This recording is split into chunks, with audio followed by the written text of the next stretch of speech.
साध संगत जी, प्रेम से कहना धन निरंकार जी। एक नई साखी के साथ स्वागत है आप सभी का आपके ही अपने चैनल पर। आज की इस साखी का विषय है अफसोस। चलिए सुनते हैं आज की ये साखी। साध संगत जी, मोहन बाबू ने झल्लाते हुए अपनी पत्नी राधा से कहा, जल्दी करो, देर हो रही है। कितनी देर लगाती हो एक टिफिन देने में। राधा कहने लगी, आ गई। अब आसमान सिर पर मत उठाइए, लीजिए अपना टिफिन। खुद सुबह उठने में देरी करते हैं और सारा दोष मुझ पर डाल देते हैं। राधा ने मुस्कुराते हुए ये बात अपने पति से कह दी।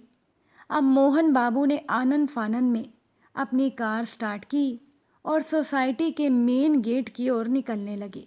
लेकिन तभी अचानक उन्हें पीछे से किसी ने आवाज़ लगाई, साहब जी, आगे गली की सड़क रात भर हुई भारी बारिश के कारण धंस गई है।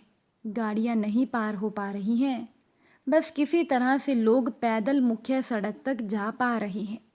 ये जानकर मोहन बाबू का दिमाग तेज गर्म हो गया और वो थोड़ा परेशान भी हो गए, क्योंकि उन्हें तो पहले ही ऑफिस में जाने के लिए देर हो रही थी। लेकिन वो मजबूर थे, भला क्या कर सकते थे। जल्दी से उन्होंने अपनी गाड़ी घुमाई और वापस गैराज में लगाई और तुरंत पैदल ही निकल गए। कहने लगे कि अब तो बस मेट्रो का ही सहारा है।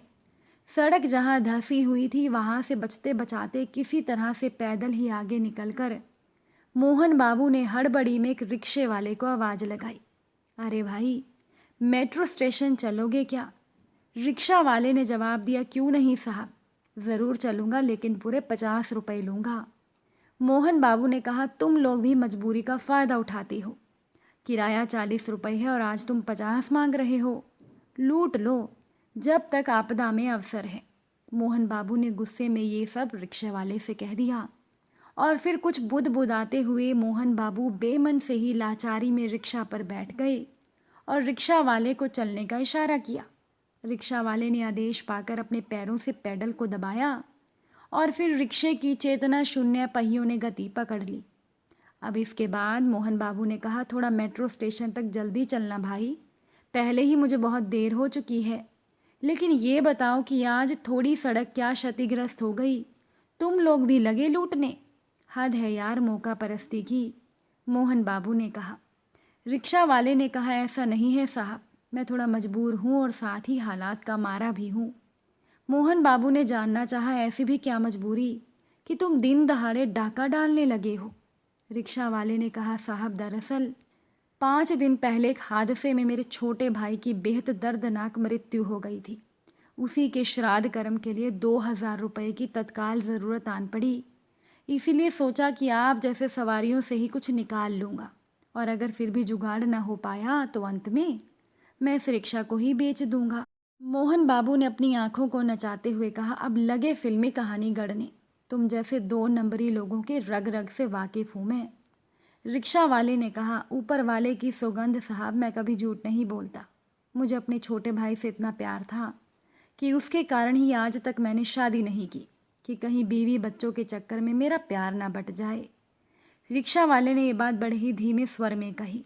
आगे से रिक्शा वाला कहने लगा, मेरी माँ ने मरते समय उसका हाथ मेरे हाथ में पकड़ा कर कहा था कि बेटा, अपने छोटे भाई का ध्यान रखना। ये कहते कहते वो रिक्शा वाला सिसकने लगा।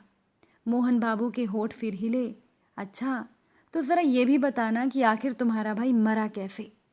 अब मोहन बाबू को जवाब देते हुए वो रिक्शा वाला बोला, साहब दरअसल 5 दिन पहले एक बड़े रईसजादे ने शराब के नशे में रात को अपनी गाड़ी फुटपाथ पर सो रहे कुछ लोगों पर चढ़ा दी, जिसमें 3 लोगों की दर्दनाक मौत हो गई।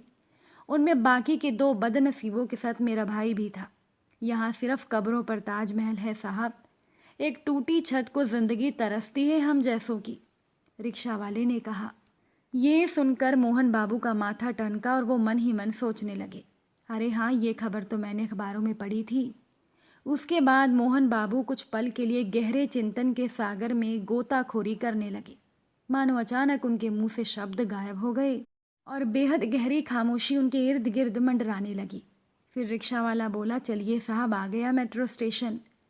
अब रिक्शा वाले ने अपनी रिक्शा की रफ्तार को शून्य कर दिया और पहिए पुनः सरकारी दफ्तर के बाबू की तरह आराम की मुद्रा में आ गए। अचानक से मोहन बाबू का ध्यान टूटा और वो रिक्शे से उतरकर अपना बटुआ जोहने लगी। फिर बटुए से कुछ रुपए निकालकर रिक्शा वाले को थमाते हुए जल्दबाजी में बोले, ये पकड़ो, लेकिन अपनी रिक्शा को हरगिज मत बेचना।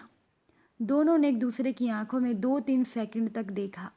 फिर दनाते हुए मोहन बाबू मेट्रो की सीढ़ियों से सुकून की एक लंबी सांस लेते हुए नीचे उतरने लगे और रिक्शा वाले की नज़रों से वो ओझल हो गए। रिक्शा वाले ने जब अपनी मुट्ठी खोली तो उसमें 500 रुपए के 4 नोट थे। अब रिक्शा वाले को बस ये अफसोस हो रहा था कि वो उस भले मानुष को शुक्रिया भी नहीं कह सका। रिक्शा वाला तो बस रोई जा रहा था, बार बार लगातार। साथ संगत जी, एक रिक्शा वाला जिसका नाम था राघव, वो घर से रिक्शा लेकर स्टैंड पर पहुंचा ही था कि किसी ने कहा, मेट्रो स्टेशन चलोगे?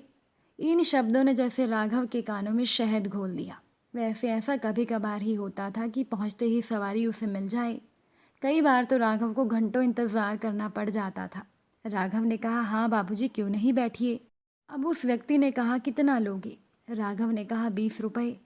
सोहन बाबू कहने लगे, क्या मेट्रो स्टेशन के 20 रुपये? रिक्शा वाला राघव बोला, बाबूजी ज़्यादा नहीं मांग रहा, बोहनी का समय है इसलिए 20 ही मांग रहा हूँ, वरना तो 25 या 30 रुपये से कम नहीं लेता। सोहन बाबू कहने लगे, अब रहने दे, हमें मत सिखा। 15 रुपये में चलेगा तो बोल, वरना वो फटाफट वाला ऑटो आने ही वाला है। फटाफट का नाम सुनते ही राघव कुछ ढीला पड़ गया। फिर बोहनी करनी थी, सो चुपचाप 15 रुपये में सवारी को ले जाने के लिए तैयार हो गया।